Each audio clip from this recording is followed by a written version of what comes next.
The Soybean School on RealAgriculture.com is brought to you by High Stick NT, Cruiser Max Beans, and Pride Seeds.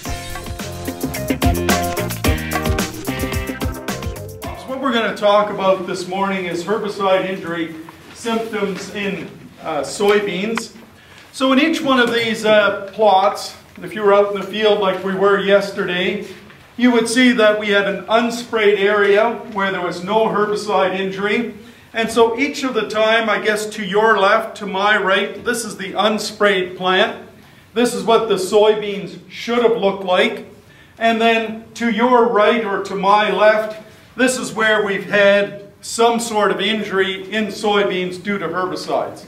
So all I'll talk about today are herbicide injury symptoms in soybeans. It's not nutrient deficiency, it's not insect or diseases, it's strictly herbicide injury symptoms in soybeans.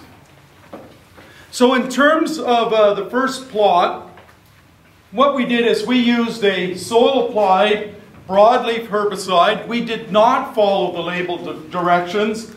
The label specifically says that you have to apply this herbicide within 3 days of seeding. We didn't do that.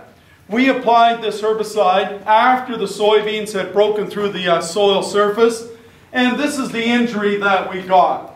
So I'll ask these gentlemen that are close by here, well, how would you describe that injury in soybeans? It's not a trick question. What do you see in terms of on those leaves? Injury on all leaves.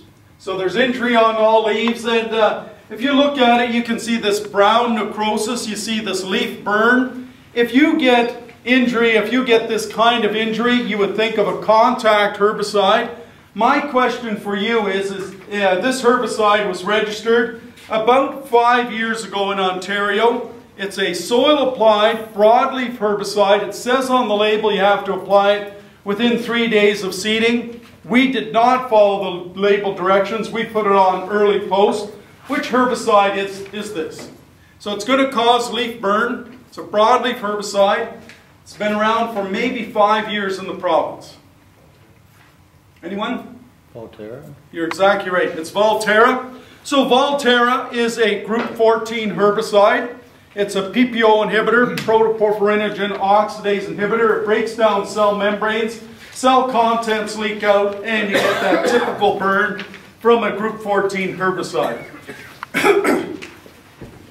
So in this particular plot, we made the exact same mistake. We used a soil applied herbicide for broadleaf weed control. We didn't follow the label directions. Once again, we put it on after the soybeans had broken through the soil surface.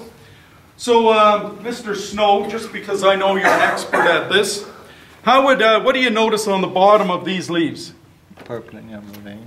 Excellent. So for those of you who didn't hear what John said, it's purpling of the veins on the lower side of the leaf. If you have purpling of the veins on the lower side of the leaf, this bean plant is stunted. You have yellow discoloration in the growing point of the plant. Which herbicide group would you think of? Go ahead. Group 2.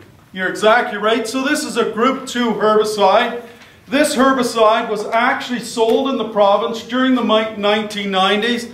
Then it kind of disappeared from the marketplace for a number of years, and last year was reintroduced into the market. So it's broadleaf weed control in soybeans. It's a pre-emergence herbicide. We didn't follow the label directions. We put it on early post. Which herbicide is it? It's only been sold for 2 years now under a new trade name. Perfect. It's Broad Strike RC. And so typical, right, of a group 2 herbicide, you get stunting of the plant, you get yellow discoloration in the growing point, and if you flip over the leaves, you will see this reddening of the veins on the lower side of the leaf. So Broad Strike RC has flumetzolam in it. You can use flumetzolam post-emergence in corn. We used to do that. Field Star and Striker were both post-herbicides in corn. So flumetzolam in corn, you can apply it post. Soybeans, it's a true pre-emergence herbicide.